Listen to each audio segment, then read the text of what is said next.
everybody. We've got Ron and Kirsten here for this week's edition of Ask Ron. Hope you guys had a good Christmas.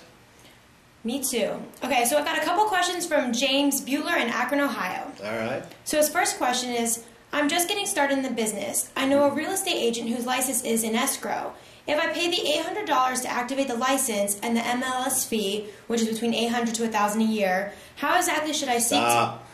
James, you're not paying $800 to activate any license owned by someone else.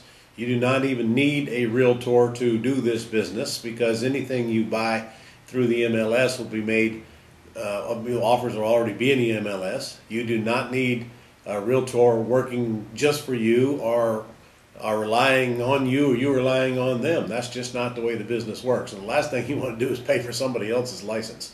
So quit thinking about trying to get a realtor to work with you because the MLS is full of them. Your job is to go, if you want to go buy bank-owned properties, first you're going to need a $1,000 deposit. Second, you just need to figure out which ones are the best choice to make offers on, which I actually teach in my 4-day event and in my wholesaling or my Ugly House course. But then it's just a matter of making the offers through the listing agent or a realtor of your choice.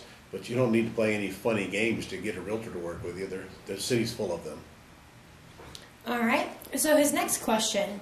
I am looking at a property currently owned by a local county due to a property tax delinquency. It has been up for 2 sheriff sales with no bids. The starting bid is $185K. I want to pay about half that amount. The taxes that have accrued over the past 3 to 4 years were actually assessed at 2008/2009 rates during the delinquency, so I can easily argue that they had been reassessed as usual. The amount coulda, shoulda, woulda been more like $100K today. How might I go about making an offer? Is it beneficial to do so before year end? Also, can I nearly presume that there is a clean title similar to a bank REO? Wow. That's a whole lot of questions, James. All right. Let's start from the top. First of all, if the minimum bid's $185,000 and you think it's worth a lot less, the rest of your question is moot because this thing is a total gross waste of your time. You will not go about making offers to a city when they don't have it published on the open market for sale. If they had it listed with a realtor, then you could make an offer. Until then, you're not even going to get them their attention, much less have a chance to make them an offer. You are chasing rainbows, sir, and working on prospects you should not be working on. You're totally wasting your time. We call what you're doing the golden turd. Quit working on the golden turd and go work on properties that are a lot easier, a lot faster, and not laden with costly entanglements to make money. I'll say it again, sir. Get to my quick start school immediately and learn how to make some money and not all this stuff that you're working on. You're going down the wrong road, man. You're never going to make any money the way you're going.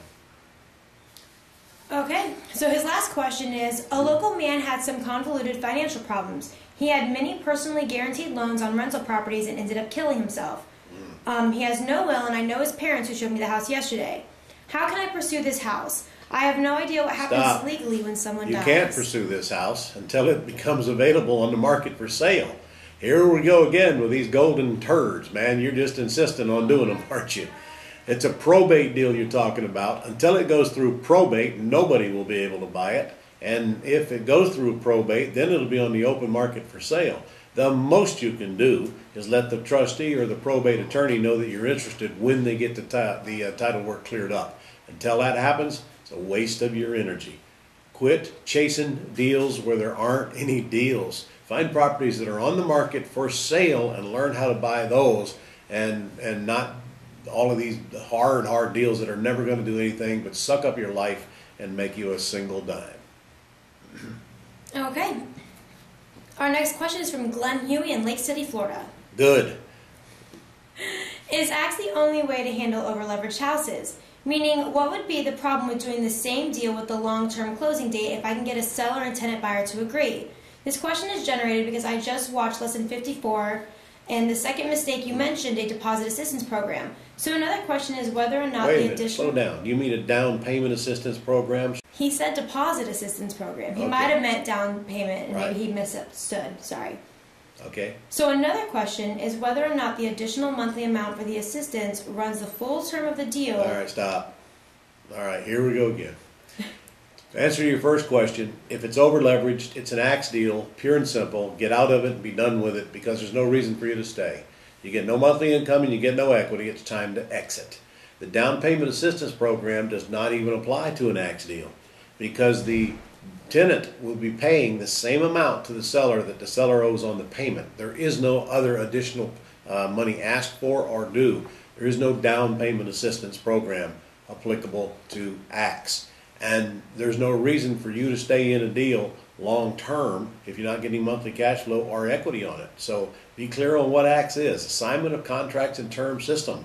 When they're over leveraged, they're always an axe. Get out of them and get on with it. And look, if you're going to stay in some deals, look for the ones with monthly equity or equity and monthly spread in them. Because if you don't have those, just no reason to stay in the deal, period. Okay, so our very last question is from Norman in Clarksville, Tennessee. Hey, Norman. He said, I'm going to buy the control.ownership program, but I wonder how Dodd-Frank and the SAFE Act are going to affect LP, acts, and etc.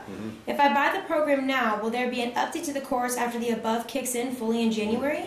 Well, actually, there's not going to be an update to the course, but there is going to be an update on Dodd-Frank. So you guys all should know that we're going to be playing a webinar on that probably right after the first of the year. I think it's going to be scheduled somewhere around the January 5th or 6th or somewhere in there. You'll get notified on it. And what we're going to do is the attorney we had come to the seller financing event here a couple of weeks ago, we're going to air all the questions that I created for the attorney and all the answers that the attorney gave and that I personally have researched on the Dodd-Frank. And we actually had a very, very good session. And I think we covered every question that you'd ever want to ask as to how it pertains to seller financing and to lease purchases. Now that took us about an hour to an hour and a half, so obviously I'm not covering that now, but stay tuned because it is coming in the very near future. I knew that we need to get that information out. It is a paid webinar. You'll have to pay to get on it. There'll be nothing sold on it, but you'll also get a copy of the report and an audio version of it as well so that you can carry that forward and have all the facts that you need. I can tell you this much. 4 attorneys that I personally worked with and many, many hours of my time and many, many articles that I read printed by attorneys went into the making of that webinar. So you're probably going to want to stay tuned for that. The good news is it will not affect your axe deals. There's one axe deal that it might affect, but the rest of them are no problem. It mostly affects seller financing, and there are some changes we have to make on that starting January the 10th. So get on that webinar and you'll get all you need to know about it. All right?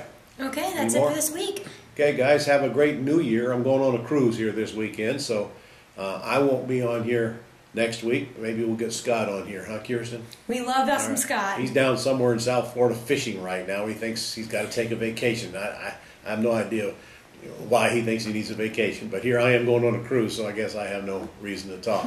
So anyway, we'll see you guys probably week after next. Scott will be with you next week. By that time, we'll be in 2014, so let's make this the best year ever. See you soon.